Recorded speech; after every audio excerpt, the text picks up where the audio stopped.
Samia na Watanzania, naomba mnisikilize. Asilimia kubwa ya watu waliokufa kwenye yale maandamano sio Watanzania waliokuwa barabarani kwenye maandamano.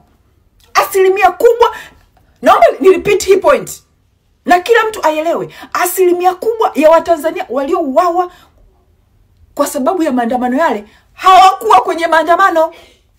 Waliouliwa barabarani kwenye maandamano, hata picha ukiangalia, waliouliwa wakiwa barabarani ni watu wachache.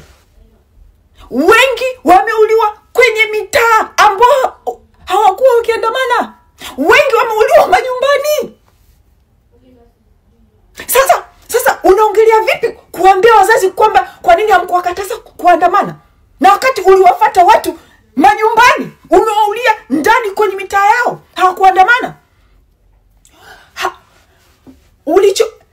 Yani kwamba haukutaka ushahidi mkubwa wa mauaji, ndio maana haukuwaua ambao walikuwa barabarani wanaandamana. Uliwaua wachache sana.